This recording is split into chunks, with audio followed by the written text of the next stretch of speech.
주님께서 여러분과 함께 루카가 전한 거룩한 복음입니다. 그때 예수님께서는 스스로 의롭다고 자신하며 다른 사람들을 업신여기는 자들에게 이 비유를 말씀하셨다. 두 사람이 기도하러 성전에 올라갔다. 한 사람은 바리사이였고 다른 사람은 세리였다. 바리사이는 꼿꼿이 서서 혼잣말로 이렇게 기도하였다. 오 하느님, 제가 다른 사람들 강도짓을 하는 자나 불의를 저지르는 자나 간음을 하는 자와 같지 않고 저 세리와도 같지 않으니 하느님께 감사드립니다. 저는 일주일에 2번 단식하고 모든 소득의 11조를 바칩니다. 그러나 세리는 멀찍이 서서 하늘을 향하여 눈을 들 엄두도 내지 못하고 가슴을 치며 말하였다. 오 하느님, 이 죄인을 불쌍히 여겨 주십시오. 내가 너희에게 말한다. 그 바리사이가 아니라 이 세리가 의롭게 되어 집으로 돌아갔다. 누구든지 자신을 높이는 이는 낮아지고 자신을 낮추는 이는 높아질 것이다. 주님의 말씀입니다.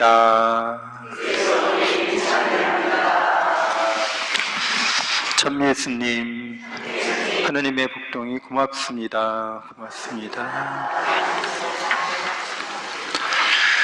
네, 우리의 인생을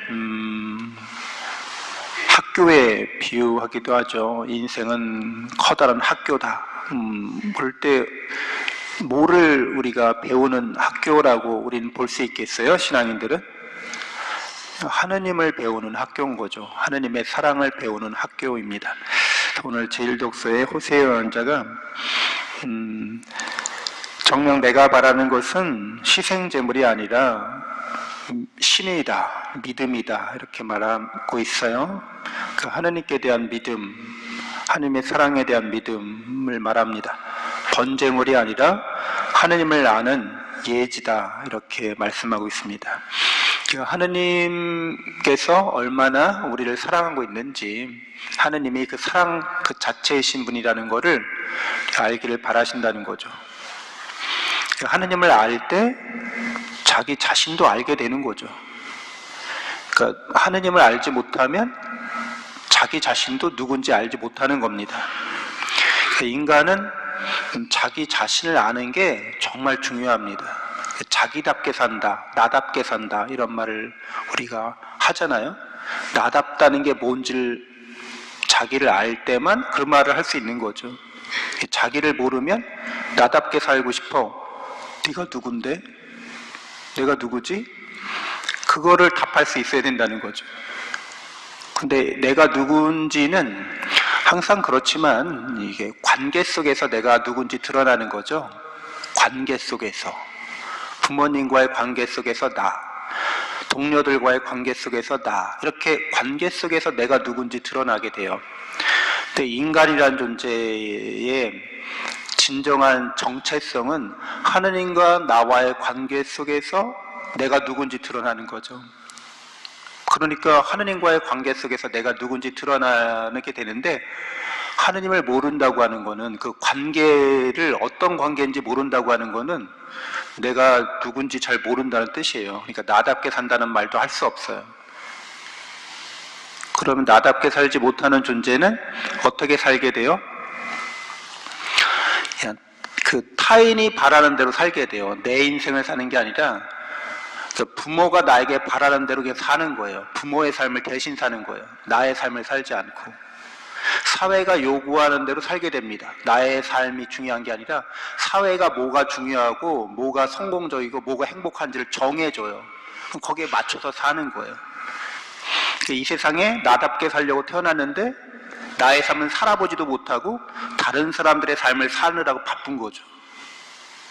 여러분이 만약에 북한에 태어났으면 주체 사상에 따라서 공산주의 삶을 사느라고 바빴을 거 아니에요, 되게. 네? 여러분이 이 자본주의 사회에 태어났잖아요. 그러면 자본의 삶을 살기 위해서 바쁜 겁니다. 공산주의나 자본주의나 어떤 사회에 태어나면 그 사회가 생각하는 성공적인 아주 좋은 인간 표준 모델을 제시해요. 요것대로 살라고 얘기해요. 그거 사느라고 바쁜 거죠. 근데 본래는 어떻다는 거예요? 본래 우리는 하나님을 닮은 존재들이고 하나님을 닮아가는 존재이기 때문에 그게 우리의 진짜 삶의 길이라는 거죠. 하나님이 우리를 영원히 사랑하고 있고 영원한 사랑받는 우리 존재라는 거예요. 그걸 배우기 위해서 우리는 인생을 시작한 겁니다. 그래서 배우는 방법 중에 가장 좋은 방법이 사실은 이 연극을 하는 거예요. 그걸 통해서 우리는 이제 모방하게 됩니다. 그래서 어렸을 때 소꿉장난 놀이 다 해보셨죠? 엄마 역할, 아빠 역할 나눠서 그거 왜 하는 거예요? 엄마, 아빠의 역할을 배우기 위해서 노는 거예요. 지금 소꿉장난을 하고 있는 거예요. 일종의 연극이죠. 연극을 하고 있는 거거든요. 근데 어렸을 때부터 그런 것이 아니라 그리스 연극이라고 하잖아요. 우리도 이제 축제를 하면 연극을 해요. 사람들이 노는 거예요. 연극 속에서 뭘 하면서 놀면서 배우는 거예요. 역할 수행을 하는 거죠. 그 신의 역할, 어떤 주인공의 역할을 사람들이 이렇게 참여해서 해요. 그걸 또 관객들이 봐요. 그러면서 거기에 몰입하게 되는 거죠. 그러면서 인생이라고 하는 이 학교에서 연극이라고 하는 놀이를 통해서 배우고 있는 겁니다. 근데 제일 좋은 그런 배움의 방법 중에 하나가 비극을 보는 거였어요. 옛날에. 인생을 뭐 희극이냐 비극이냐 뭐 이렇게 희비극이냐 이렇게 나눌 수도 있는데 가장 우리가 배우기 좋은 그런 장르는 비극이었다는 거죠. 그리스 비극에 보면 왜 그 비극을 통해서 사람들이 인생을 배울 수 있었는가 하면 거기 이제 비극을 보면 어떤 감정이 더 이렇게 솟구쳐요? 슬픔이 솟구치잖아요. 그래서 펑펑 울게 되잖아요. 그래서 비극을 보고 펑펑 울게 되면 가슴이 후련해지는 거예요. 정화라고 하는 효과를. 그걸 이제 카타르시스라고 하죠. 카타르시스를 맛보는 거거든요. 근데 희극은 카타르시스가 일어나기가 어려워요. 막 깔깔대고 막 웃고 그러는데 웃고 나면 왠지 허전해지고 좀 허무해져. 근데 비극은 펑펑 울고 나면 시원해지고 후련해지고 뭔가 가득 찬 느낌이 들어요. 그래서 그 인생을 비극을 통해서 진정한 나 자신에 가까워지는 거죠. 그러니까 인간이라고 하는 존재, 인간의 삶이라고 하는 이런 문제의 여러 상황에 직면했을 때 우리가 하나님의 사랑을 배우는 데 있어서는 희극보다 비극이 더 좋다는 거죠. 효과적이라는 거죠. 사순절이잖아요. 비극적이잖아요. 예수님 진짜 비극적이잖아요. 근데 이 비극 안에서 우리의 정화가 일어난다는 겁니다.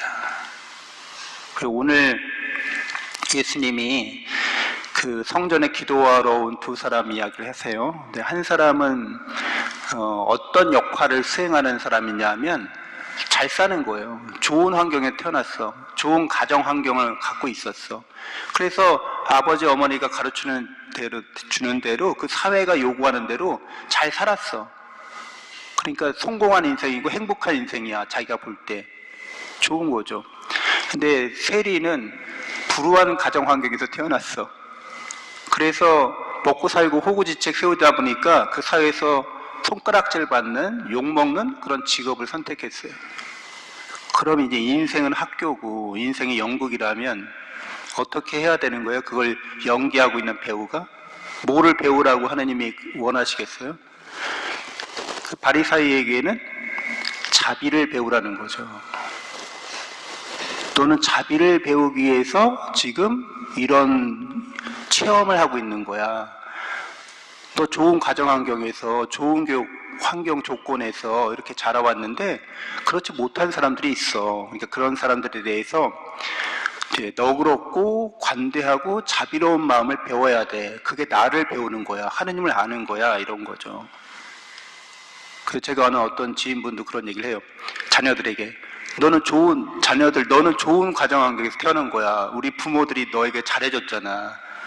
너에게 하나님의 사랑을 충분히 가르쳐 줬잖아. 그러니까 너희도 사회에 빚이 있어. 너 그렇지 못한 사람들을 위해서 네가 어떤 역할을 수행해야 돼. 그렇게 가르치는 거죠. 그리고 세리는 뭘 배워야 되는 거예요? 세리는 정의를 배워야 되죠. 올바른 삶의 길을 배워야 하는 거예요.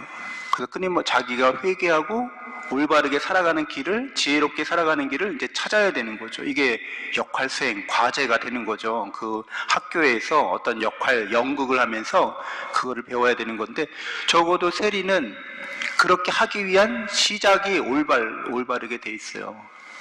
저는 죄인이고 그래서 하나님의 자비가 필요하고 하나님의 올바른 길을 살아가려고 합니다. 이게 이제 자기 죄를 고백하는, 자기의 부족함을 고백하는 거로부터 이제 시작되는 거죠. 근데 이제 바리사이는 지금 자기 역할 수행을 완전히 망각하고 있는 거죠. 자기가 누군지 모르는 거예요. 하나님과의 관계 안에서 이 모든 게 다 은총으로 주어졌는데 그게 다 하나님께서 더 큰 자비를 배우도록 요구하시는 건데 그거 아랑곳하지 않고 나 잘났어요. 나 좋아요. 하나님 저 이해하고는 달라가지고요. 저는 얼마나 이 사회에서 제가 유명하고 성공적이고 행복한 삶을 살고 있는지 모르겠어요. 아니 그게 아니라고. 자비와 관대함과 너그러움을 공감을 배우라는 거죠. 우리가 심퍼디라고도 하는데 같은 마음을 품는다는 뜻이에요. 공감하다, 연민을 갖다, 측은히 여기는 마음을, 측은지심을 갖는다. 이 말은 공감하는 말, 심퍼디라고 하는 이 공감이라는 말인데 같은 마음. 내가 저 세리와 같은 집안에 태어나서 세리와 같은 환경에 처해 있었다면 나도 저렇게 되지 않으리란 법이 없지. 그러니까 이렇게 그 사람에 대해서 공감하고 이해하고 이렇게 너그러운 마음을 갖는 거죠.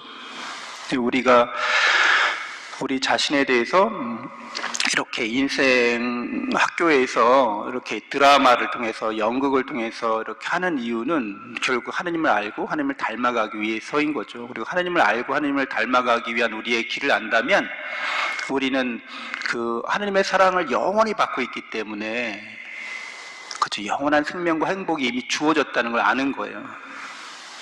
그러니까 인생에서 겪는 모든 일들에 대해서 우리는 배우려고 하는 자세, 또 희망의 자세를 가질 수 있게 됩니다. 잠시 눈을 감고 묵상하겠습니다.